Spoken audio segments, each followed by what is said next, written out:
séance est ouverte. Merci beaucoup.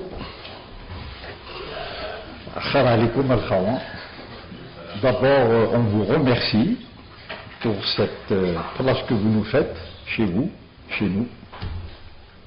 On se sent vraiment à l'aise quand on est en Amérique. Vous savez, j'ai l'honneur de faire des conférences aux États-Unis, un peu partout, et ça a toujours été facile. Mais en Algérie, c'est beaucoup plus difficile. Pourquoi? Parce que je connais les Algériens et je les respecte. Pour moi, ils sont tous redoutables. Intelligents, perspicaces, ouverts, généreux. Ouarin les Algériens. Alhamdoulilah, mais ouarin dans le bon sens. Ils sont là, mais c'est des océans de sagesse. Ils ont traversé des tempêtes. Voilà, ils ont traversé des tempêtes. Ils sont arrivés à un niveau que je considère supérieur dans tous les domaines. Donc ici, dans cette salle, l'air que je respire aujourd'hui, Al-Khawa, il est extraordinaire. Dans cet air-là que je respire, qu'est-ce que je trouve? Qu'est-ce que mon corps trouve? Il trouve de l'intelligence, il trouve de la générosité, il trouve de la sagesse. Tout est là. Donc je peux respirer cet air pendant des heures. Donc comme a dit M. Hadrullah, on va parler de leadership. Qui suis-je pour vous apprendre quoi que ce soit? Je ne suis là que pour partager le peu d'expérience que j'ai eu à travers ces années extraordinaires, ces années qui constituent ma vie. Et plus je prends de l'âge, plus j'ai l'impression que je deviens jeune. Pourquoi? Parce que je m'enrichis grâce à des gens comme vous. Je m'enrichis. Je suis devant vous, je parle, votre manière de m'écouter déjà, comme ça, m'honore. C'est une richesse que des gens puissent vous honorer. Leur façon de vous écouter, leur manière de vous regarder, l'attitude qu'ils adoptent vis-à-vis de votre ouverture de conférence. Même si elle repose sur des choses très très simples. Al-Khara alaikum wa ashrakum. Merci de nous recevoir chez vous.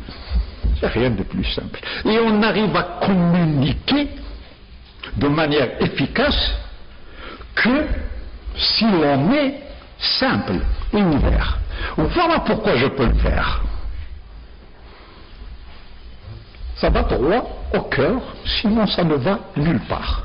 Je vais commencer avec une histoire vraie. Je vais vous la raconter, je vais m'imposer, parce que je suis chez moi en Algérie, je peux me le permettre. En 1982, je reviens d'Angleterre avec un petit diplôme en poche, dont mon père l'arrière-moi était très fier. Mon fils est revenu avec un diplôme de l'université de Londres. Il était fier, mon père. Et donc, j'ai fait mon service militaire. C'était comme ça, c'était magnifique. Et puis, pendant que je faisais mon instruction militaire à Blida, je sors pour, je ne me rappelle plus si c'était 2 ou 3 jours, et je devais aller en Kabylie pour voir mon père et ma mère. Et j'ai trouvé à El Biar un ami d'enfance. Et j'étais un peu pris par le temps. Il était 20 heures, et à l'époque, c'était un peu difficile, les moyens de locomotion, c'est pas comme maintenant. Donc je devais passer la nuit quelque part. Et c'était pour moi un problème. Donc je rencontre cet ami. Alors, chez Ouachra, comment vas-tu? C'était vraiment émouvant. Je lui ai expliqué mon problème. Il a dit, tu vas venir dormir chez moi. Et quand j'arrive chez lui, Al-Khawa, c'était une chambre. Parce que lui aussi, il était de ma région, il travaillait à El Biar. C'était juste une chambre, avec un petit lit, un semblant de cuisine. On se sentait bien dans cette petite chambre. Donc il m'a préparé quelque chose, et puis vers 11 heures, on était fatigués, on devait dormir. Donc moi je m'apprêtais à me mettre par terre. J'étais après tout militaire, hein. Je faisais mon service, donc j'étais capable de tout. Je pouvais m'allonger par terre, ça suffit. Il m'a dit, non, tu vas dormir dans mon lit. Ah, je lui ai dit, non, non, tu dors dans mon lit, et moi je dors par terre. Incroyable, ils ne sont pas touchés. J'ai dormi, le lendemain, il a fait un petit déjeuner, il s'est bien occupé de moi. Et avant de partir, Al-Khawa, il me donne 300 dinars. Je lui ai dit, pourquoi? Il a dit, tu es militaire, tu n'as rien, tu prends ça. Et c'était pour moi une fortune. Donc je pars. Je vais en Kabylie, j'abrège. Et Al-Khawa, 10 ans plus tard, je reviens des États-Unis, et j'avais la chance d'avoir cette belle voiture, et je vais au bled. En arrivant, qu'est-ce que je vois sur un trottoir? Un monsieur, une sorte de fou, de vagabond, sale, des habits déchirés, les cheveux en désordre. Je regarde bien, je me suis dit, c'est pas vrai, c'est pas mon ami celui-là. Donc je ralentis, je regarde, c'était bien lui. Je garde, je descends, et je vais vers lui. Et juste avant d'arriver vers donc cet ami qui était assis, qui ne m'avait pas vu, il y a un autre ami, un Richard, avec une bedaine comme ça, très significative en Kabylie. Oui. Il me dit, Rachid, washrak dir. Ma prochain deux, tu vas attraper une maladie ou la... Attention, il pue. J'ai dit, c'est qui?